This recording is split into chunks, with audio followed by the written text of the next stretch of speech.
for those who saw the Reimagine series that I hosted this summer, Amanda was one of the panelists from the first event where we talked about burnout and urgency in communications. And you really brought such an interesting perspective pulling from your book, The Rest Revolution. And I'm really excited to dive deeper into the insights you offered at that event. Yeah, just really excited to hear more about your expertise. Awesome. Awesome. Let's do it. So, Amanda, I want to hear about your journey because I know you have a communications background, and I'm curious kind of how you got up to this point, and then we can kind of unpack it from there. How does that sound? That sounds good. I mean, I feel like I'm always telling this story and needing to give the background of how I even got to this place of writing this book, coaching people around comms and branding. Like, where did you come from, right?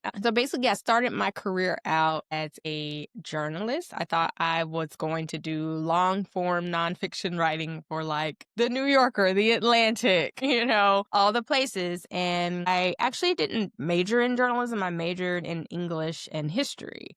And so the process of getting hired on as a staff writer at a newspaper was like a whole thing. I ended up taking this fellowship route. I did a fellowship at Medill School in Northwestern, and that was specifically to work on long form narrative nonfiction writing. And the whole idea was after that, I would get picked up by a newspaper. And it didn't quite happen seamlessly like that. Like, I had to hustle, and, I had friends who were like, I sent your clips to the editor over here and I got you a meeting. And so that was actually how I started my journey at a newspaper in DC, the Washington City paper. I was a staff writer. I thought I was on my way because actually a few amazing writers that I followed, like Ta-Nehisi Coates, he had actually started his career there. And I was like, wow, this is kind of the direction that I want to do. And Kate Boo was another writer who had kind of started there, gone on to the Washington Post, then I think the New York Times or the New Yorker. I'm not sure, but there was I felt like back then you could look at people's journeys and say, okay, I'm going to follow that path. That just doesn't work anymore. So long story short, I was not at that paper very long before they were purchased by another news organization, and that news organization started consolidating the various newsrooms that they own. So it was like, okay, we only need one art department. So they got rid of, our illustrator and all these people on staff. And one by one, there were layoffs. And I kind of was like, okay, I haven't been here long. I don't have seniority. I'm probably going to be on the chopping block. And then I ended up getting pregnant. So that was the big plot twist. Yeah, amazing. Got pregnant. And while I was on my maternity leave, I remember I had a call with my editor and he was just like, so what are you thinking? Like, do you think you'll come back? And I had decided that I was not going to pursue trying to stay at the paper. Number one, because there were so many people who were there that loved that work. And I liked it well enough, but I wasn't diehard.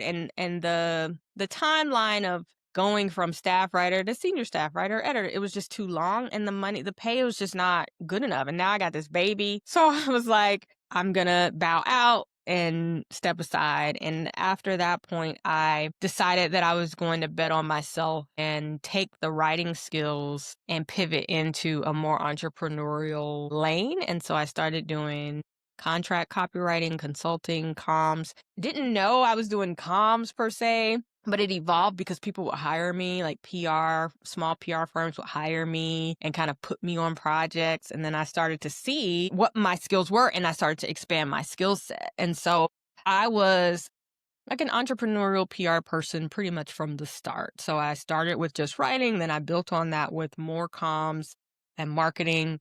And then when social media became a big thing for communications, I really focused my work on like social PR. But a lot of comms people, I don't know if you were during this was a while ago. I think you're much younger than me, Netta. But back then, a lot of comms people were afraid of social tools. And I Okay. remember doing workshops and webinars and basically trying to convince people like, hey, this is the future. It's essentially just like having a phone number now. This is a new way of reaching people and connecting with them. You can't just ignore it and say, well, I'm not going to get on there. Your customers are on there, your audience is on there. So you need to start learning how to use these tools. And so I talked a lot about digital social media for communications and eventually pivoted that to personal branding because I found that I loved helping individuals more than like big organizations. And that's kind of what brought me to where I am today. I mean, I still didn't get to the book, but I feel like I've been talking too No, long. this is great. We'll definitely get to the book. First of all, I didn't know that about Coates that he started at Washington City Paper. So Yes. that's super cool. Learn something Isn't there. it? Yes, amazing. And second of all, I love how you talked about pivoting to the entrepreneurial lane. That's the season of life that I've been in. So I think that's really, really cool. And I think there are so many skills that journalists and communications professionals have that really kind of naturally apply to entrepreneurship. So that's awesome. And then I definitely relate also to this kind of passion that you mentioned you have for supporting individuals and kind of the coaching, right? And I think in the Reimagine series, you mentioned how you help individuals do comms and PR for themselves, kind of, Yeah. right? And I love that. I think that's really, really beautiful. So that's fantastic. And yeah, so then how did we write the rest to Revolution? How did that come about? Where does that fit into your journey? So, working as a coach, with each stage, you refine and you get more specific with the problem you're solving and the audience you're serving. And so, I think initially I said, I'm coaching individuals. I had actually had a lot of PR and comms people who came to me to help them market themselves because they saw that I was good at it. And so, that was like one of my very first customer bases, but working with individuals who are super talented, super smart, had just a great skill set, great ideas, but were flying under the radar became my specialty. And I refined that to high achievers. And that was kind of how I positioned my messaging to target clients and to just talk about the challenges that I was supporting folks through. And I eventually moved from one on one coaching engagements to some group work because I had written a book, not this one, but my personal branding book, which is called Package Your Genius. I wrote that book. I actually had a toolkit called the Branding Box that was the precursor to Package Your Genius. So I had started putting my frameworks, in on paper. Like I started extracting them and putting down the process because the thing I found was I'm having all of these sessions and I'm hearing a lot of the same challenges, a lot of the same questions. So, how can I create resources that people can take with them after the session or you maybe use in lieu of the session if working with someone individually is just not in the budget? So, once I got the tools down, then it was a no brainer to say, well, I've got the curriculum, so to speak. Why not lead people through this process in a group? And so I started leading these cohorts for Package Your Genius Academy. And I would do like a fall academy and a spring academy, fall academy and a spring academy. Then we hit the pandemic and I was gearing up for spring of 2021. And it was just a wild time. All of 2020 was crazy with the pandemic. I actually was pregnant again. It's like you know what? I just noticed like crazy things happen whenever I'm pregnant. It's like I'm pregnant and there's something crazy, something new is happening in my career and business. Yeah. And this is now 12 years after my last child. So this was a very intentional, I had pretty much said because I have two teenagers and I'd said I didn't want any more children until they got old. And I'm like, you guys are leaving me soon. And I felt like I still had some mothering left and I really, really wanted a daughter. So luckily that's what we got. Back to 2021. 2020 had been obviously difficult with the pandemic. And then I've got this pregnancy that's unprecedented because I'm not able, I'm going to the doctor's appointment. My husband can't come with me. Like all of the things that you are used to during that process, it was different. My mother couldn't come to be, in the hospital with me. It was just, you could have one person. So I've got all that going on. gearing up for a new academy. We pitch the academy and I launch it and we go right into January. I've got a newborn. She was born in December. And I just kinda kept moving, and which was nuts, but I just kept going because that's how I'm wired, and I remember being in the academy classes, being exhausted, and then everyone was also talking about their exhaustion, and that was how the book kind of emerged because, number 1, I was hearing this common refrain among these high achievers who had come together to learn about how to build their brands. I was also experiencing my own exhaustion and burnout, and we're all having this pandemic moment. And I was also missing the journalism that used to bring me so much joy that I had stepped away from because it wasn't feasible to just keep pursuing that. And so started pitching freelance articles around the topic. And once I got a few under my belt, I realized that I had so much more to say than what was captured in those like 900-word pieces. And I think I manifested it. I was like, I am going to write a book. And that is all she wrote. I love that. I love that. Yeah, I think that's beautiful, and I think it's interesting that there is this connection between high achievers and comms professionals. And what I mean by that is I think so many comms professionals are high achievers, are people pleasers, perfectionists, all of these things. And so I'm just really glad that we're having this conversation because I just think it's so relevant. And my clients that I talk to, to your point, it's kind of hearing the same stories, right? It's people struggling to talk about their wins, to talk about their impact, to celebrate themselves, to really put themselves out there, come out kind of from behind the curtain and build their online presence. I mean, I could go on and on. And so I think it's really a kind of a great group of people to be focused on. And yeah, so I want to understand kind of more like what the rest revolution is and what the premise of the book is, and then we can unpack that a little bit. Yeah, so the Rust Revolution is, in a way, it is my way of naming this age that we're in. So it's not the Rust Revolution like, let's have a revolution. In a way, it is that, but in another way, it's kind of like the Industrial Revolution, Hmm? right? The technological revolution. I really do believe that we are at a point as a society where more people are waking up to how unsustainable our current pace of working is.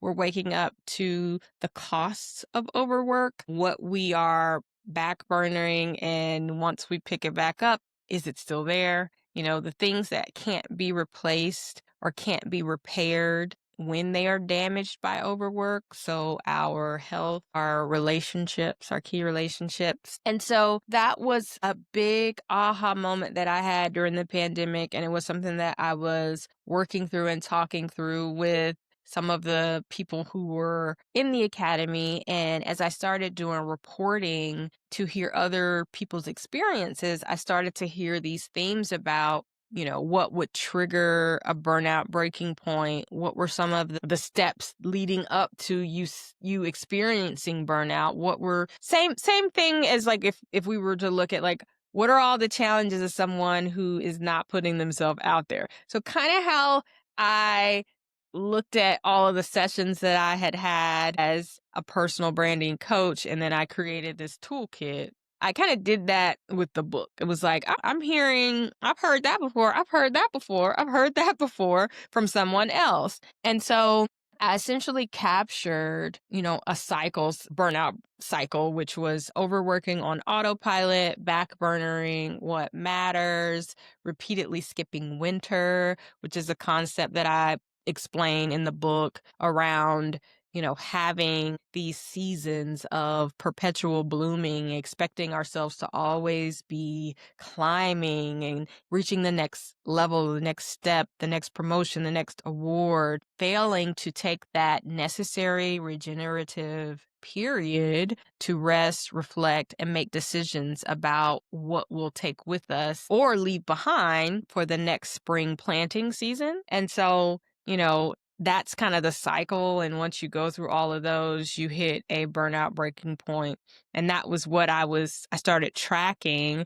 through the conversations that I was having with people. And so the book is kind of broken down into three parts. I talk about this history of attitudes towards work and overworking since the Industrial Revolution. I share interviews that I conducted that really map that burnout cycle that I just mentioned. The middle of the book, in the longest chapter, I share my executive coaching philosophy, which is called purposescaping, and that is based on the 4 seasons. So that concept of repeatedly skipping winter, I go more into what each season means and requires for a person. And so if you can get in alignment with the season that you're in for whatever aspect of your life that you are trying to make changes for, right? So like what I've found as a coach is, we often repeatedly skip winter, or we're expecting ourselves to be in this perpetual autumn harvest. Depending on what it is and how long you've been doing it or how new it is,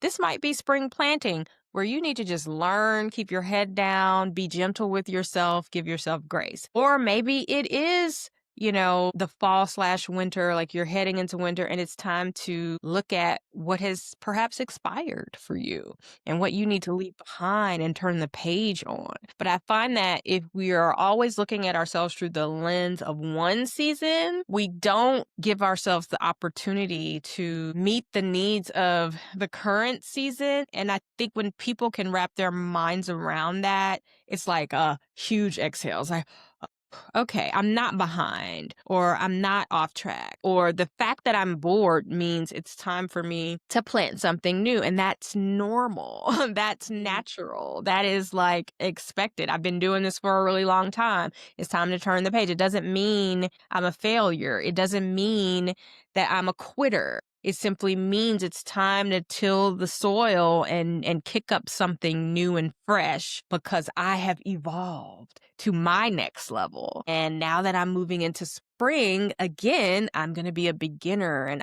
it's okay to not know everything, even though I'm an expert in this one area. Because now I am reinventing, and it's fine that people don't know my name, or they don't know me for this thing, or that I don't know all the answers. Now is my time to learn and to be excited about what this new season has for me. And so that's purposescaping in the middle. And then the end of the book is focused on the 5 realignments. So one of the premises of the book is that burnout is caused by a series of misalignments. So when you think about a vehicle that perhaps has, its wheels are misaligned, you can drive it. It's a little shaky. You Right. can get to where you're going, right? And if you think of yourself in that same way, you can get things done because you are not in alignment. You are expending unnecessary energy just to do the basics. And so if we can bring you back into alignment, we can stop wasting energy and leaking energy, which is one of the ways that we find ourselves in burnout. And so 5 realignments that I cover in the book are restoring your connection with yourself, becoming a student of yourself again, understanding your needs, and really just getting back in touch with what you need, what you want, and evaluating whether what you're doing matches what you actually want and who you are. Because again, overworking on autopilot. We're living on autopilot. So oftentimes we set a goal at 18 and we don't even revisit it. We never revisit it. We're just going, going, going. So restoring the connection with yourself, realigning and recalibrating your ambition. So is the thing that I'm going after, chasing, striving for still the thing that I want? Realigning your time. Am I spending my time in a way that is true to who I am and my purpose and what I want and the goals that I have? Or am I just on autopilot? So it's just all the alignments are about coming off of autopilot and really sinking into who you are. That 4th alignment is restoring your space. And when I say space, I'm talking about like the space around you, your nervous system. So diving into stillness practices and helping yourself get recalibrated from a nervous system perspective. And the last alignment is connections, because we all need community support to do big things. And that's one of the biggest things that I found with my clients that is burning them out. They don't have support. They're trying to do everything themselves. They're afraid to ask for help, or maybe they think asking for help puts them in a position to show that they're not as good as they Right, want to shows be. weakness. Yeah, it shows weakness or incompetence. And that is that is a burnout behavior. And so I think that's a good synopsis of the book. I It's went through all 14 chapters. would say I think that's brilliant. I'm curious kind of how long these seasons last from your perspective, and I'm sure it varies from person to Yeah. person, but what It what not does just that look var like? it not just varies from person to person, it varies from, like, thing to thing, and so here's the thing about purpose gaming. It's a lens, and it's not I'm not saying that every season maps to, like, 3 months of the year. A purpose-scaping cycle could be a month. You could spend a week planning, a week, growing, 'cause it's the actions, I guess, or be spring planting, summer growth, fall harvest, and winter rests and decision making. So you could map that to a business process, launch it. You could look at your series you just did, right? And you could look at whenever you came up with an idea. That's your spring. And when you were like, okay, I'm going to reach out to Amanda and these other awesome people and invite them and see if they want to do this. That's the spring, right? And then you're promoting it. You're getting traction. You're getting people registered. That's the growth, the summer growth. And then you do it, right? It's Yep. like you harvested this thing. We had a conversation. Wow. And then after that, you reflect on it. How did it go? What did I think? How many people came? How are my speakers? Was the conversation solid? How would I do this if I did it again? Did I like it? Do I want to do it again? You know what I mean? All of Yep. that. So that's a Yeah. cycle, a purpose-scaping cycle that you can map to an event. But when I think about parenting, for example, sure, I could see a shorter cycle like that within an issue of my relationship with my children, but I can also kind of pull back and say, wow, I could really see where the spring season and their maturity around, becoming a team player and a family member, in this family. Like I remember when I first started sharing things and molding them and coaching them on this, and then I see them start to use this new skill set, and like now I have a recent high school graduate who's going to college, right? And so it's like, oh my god, Yeah. harvested you. Yeah. I'm so curious how you approach this as a parent because obviously, to your point, we live in this urgency culture and kind of this hustle culture, right? And as far as I can tell, that is just continuing up and to the right, so to speak, as far as the trajectory of it. What Slowing do you down mean? any times. Well, what I mean is that I don't think that urgency culture and that fast pace, I don't think it's slowing down anytime soon, right? I Yeah. think it's kind of snowballing. And so I'm curious as a parent how you talk about that with your family around kind of how to prepare them for professional life, maybe given kind of the lessons from your book, because I think that is really a gift that you can give them, you know? Yeah, I mean, it's funny. They are, as I write in the book, they are some of my greatest teachers, and I love young people because they don't overthink when it comes to like philosophical questions. They look at the situation, they tell you what they see. And so sometimes they mirror back to me the very lessons that I've shared with them through, and that I've shared in the book. And so I think it's not a Amanda is the all knowing and I'm going to share my way. Like they teach me and then I mirror back to them and they mirror back to me. And so it's a dance, it's a conversation and it's ongoing. But I think that, as I share in the book, they were witnesses to my pandemic burnout, and their perspective really helped me to see how insane behaving. I don't think I would have been able to see it so clearly had they not mirrored back to me like, Ma, you were not good. Like, Mhm. did you see yourself? And so, we had really good conversations. It's funny, I have been working with them this summer because I've had them they tried to get jobs in the world, like, retail jobs. They Mhm. just couldn't get them. So I was like, okay, fine. I'll put an application together and you Mhm. can come and learn and work for me. But cool. It's been interesting because they have some entrepreneurial endeavors as well. So one is like a cookie business that my high school senior has. And so I explain, the purpose giving concept, yes, it can be applied to like relationships, your health, your career, blah, blah, blah. But it also has a very specific application to PR and personal branding. So Sure. when you think about spring for a personal brand or a business, that's spring planning, that's establishing the new thing that we're going to offer the world, right? So it's like, I got to name it. I got to put some language around it. What does it look like? Like, I have to establish this thing before I tell people about it. Like, I need a name. I need something so that when I start talking about it, I have a message. So that's the spring, establishing whatever it is. That could be creating a product. That could be a platform, right? So like if you're purposecaping around your brand and you've decided I want to reinvent myself around this new way of showing up, it could be I'm launching a podcast, I'm writing a book. So the planting is the actual making the book a book, Yep. making the podcast Yep. an actual thing, giving it a name, establishing a few episodes. Summer growth is all about visibility. And this is something I had to learn personally because I love creating. I love making new things, creating new things. And then I'll just like walk away. And I'm like, huh?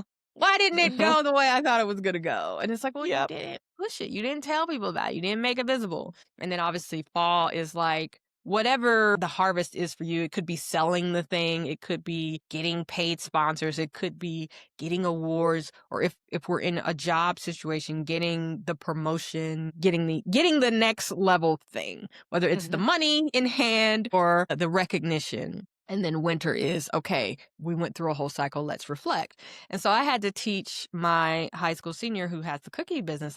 I was like, okay, first things first, we got these cookies, you're selling them to like friends at school. It was just very organic. I was like, well, what if we put a website up where people could order the cookies? Maybe, people could order them for their workplaces, their offices, office parties. Like, let's expand beyond just like friends in the hallway at school. Right. Like Start moving. 16-year-olds. Let's Yeah. move dozens versus one cookie at a time.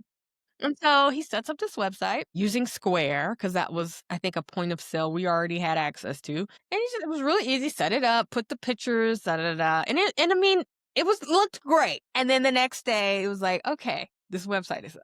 I don't have any orders.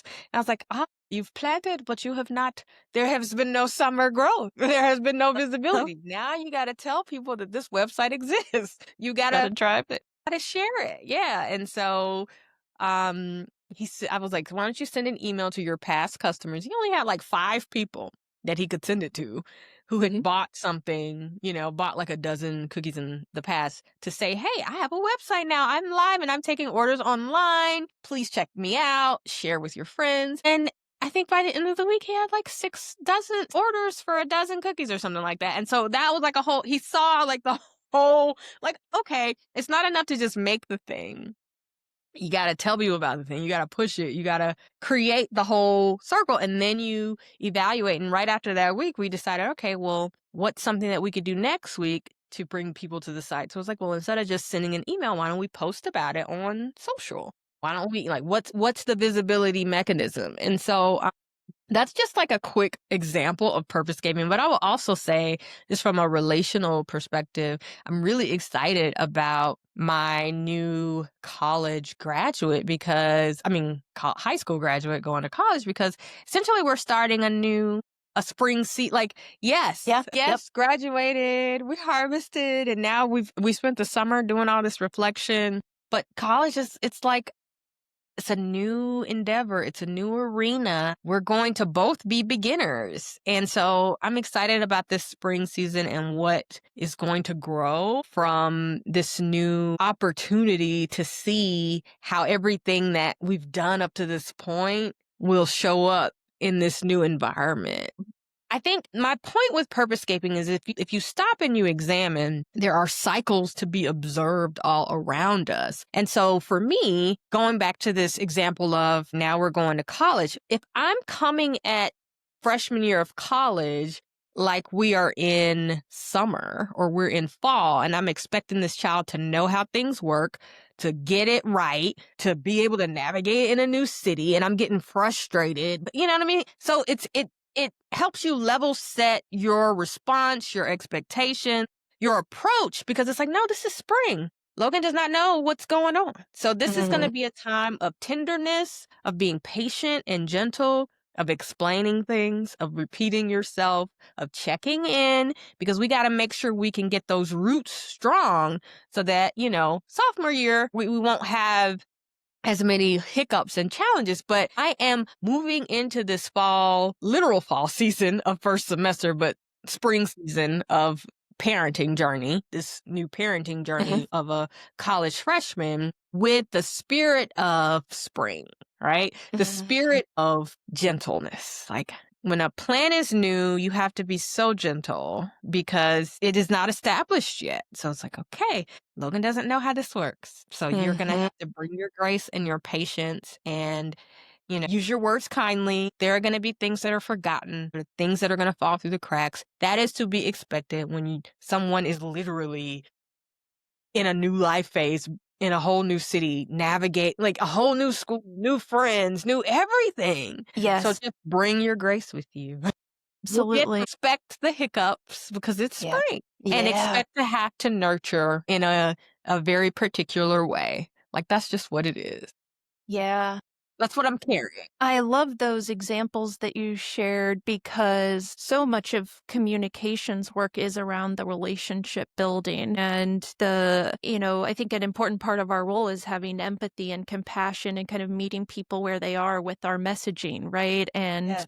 so I really love that example you gave and appreciate you sharing that. And I'm also thinking about this purpose scaping in terms of a communications plan, right? And so it's this idea that, okay, you build the plan, right? And then you get buy-in from people, right? And get people to kind of opt into the plan. Then you execute and measure along the way. And then at the end, kind of, okay, we look at the data, we see how it performed and we reflect Mhm. and then we move on Yeah. to the next one. And so that comes to mind. And also the fact that you can have all of these kind of coinciding purpose scapes Yep. happening at the same time and Yep. be in different seasons, right? Yeah.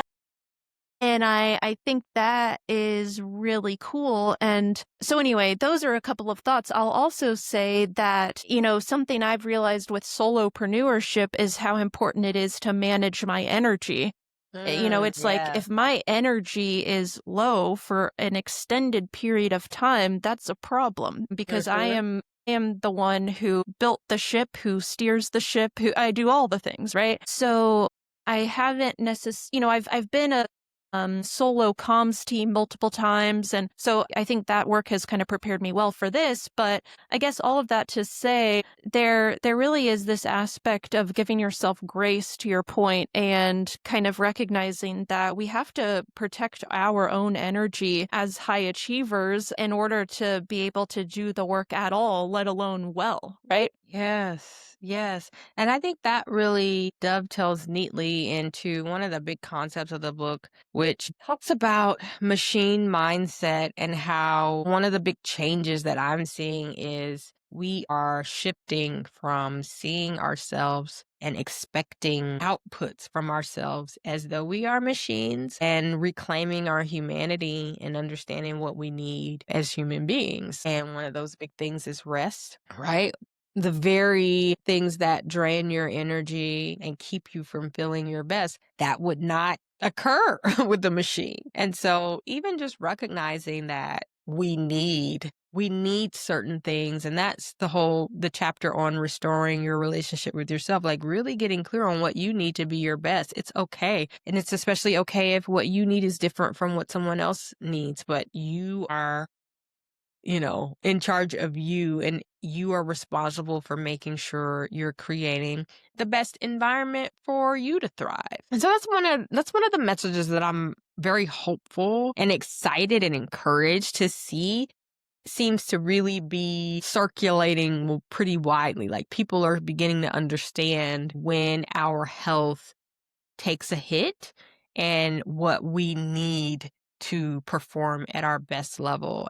one of those biggest needs is just time to rest and recharge. And how important it is for leaders to model that for teams, right? And I think especially on a comms team where I was just talking to Louise Thompson, who coaches senior comms professionals, and she was talking about how there is this kind of dopamine hit that we get when we are rushing and responding to crises and all of these things, and how important it is for leaders to kind of be able to appropriately lead their teams through that, but also then being able to take a step back and look at the big picture and do the planning and connecting our work to business outcomes, right? And not just kind of reacting, but being more proactive. So I think that's really interesting. The other thing I'll say is I was just talking to Jacques Fool, who I had on the podcast recently, and he trains comms and public affairs teams in how to use AI, right? And how to upskill in AI. And one of the things we talked about is how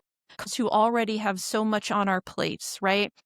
We are a bit at risk of, people thinking, oh, okay, well, we have AI at our fingertips now. Here's even more work to do, right? And the way that I think he and I were talking about it, and the way we like to think about it is, how can it free us up to do more of the work that we really love, and that gives us energy and that fills us up. And I think that's really interesting, kind of related to this idea of kind of that we operate as machines, like you were talking Yeah. about. Yeah, I think that's one of the things I remembered when we had our panel. I was reminiscing on the smartphone and how I remember when phones became ubiquitous. I got my first iPhone. I'm like, oh my God, this is going to let me do everything and get so much more done. And I'm never going to have to turn Yep. off. I can check my email and take a call and dictate a text and all of this craziness. Instead of, saying I am freeing up more time for the good things or for rest, I just crammed more stuff. And I think that's always a risk when we have some new tool that seemingly makes productivity easier to come by. But I hope that, we do remember that it's not about simply doing more or checking more items off the to-do list to be more productive, but to also be able to make room, like you said, for the things that are energizing to us, the things that are tied to our purpose, the things that, we were put here for. So that's what excites me about AI. I need to really I go back and forth with it because, I also have like my whole green thumb. I'm like, my environment Yep, that's a biggie. It's a complicated is topic, so no question. complicated. Yep. But it's also one of those conversations you can't ignore. You can't just say, well, I'm not going to engage. Like it's kind of like the social media conversation. Like it's here, you must engage because you don't want to become obsolete, but there are and maybe there were people back when social media became a big thing who were saying this is going to lead to the downfall of our social connection. It's going to create loneliness and socially awkward people, Yeah. they would have Yeah. been right. Too much comparison and depression, they would have been right. Yep. 100%. I'm curious, Amanda, what the response to the book has been and what people have found valuable about it and kind of just the feedback you've gotten from the book. I mean, it's been largely positive. People really are. I find it funny when people pick the book up and they get it because they're like, okay, I'll get the book. But then it takes them a while to like sit down and crack it open. And then when they do, they're like, oh my God, they feel very seen. Like, high achievers especially feel very seen or someone they know, they're reading the stories, either my story or the stories of the different people that I interviewed, they're seeing themselves very clearly. And I think it's a moment of just realizing that number one, they're not alone. And number two, the way they are relating to work has been crafted, has been shaped. Like how we negotiate our boundaries with work, negotiate our self-worth in relation to work and achievement. That has all been created by just the landscape, the soup, as it were, that we're all kind of swimming in, steeping in. And it's not so much an individual situation so much as it is society, our family systems, our history. So I think people are to really recognize how much history and our socialization has shaped how it shapes how you, Natalie, get up at 4 a.m. and do, you know what I mean? Like Mhm. your personal habits, how much of that is just shaped by the time that you're living in, the expectations, the idea of what success means or what it means to be a hard worker. Like even that idea, I think there's probably a time when maybe hard work wasn't this thing that people just put on a pedestal. Yeah. I feel like we're entering a time now where people are starting to put on the pedestal this concept of restoration because we are so depleted. We're depleted.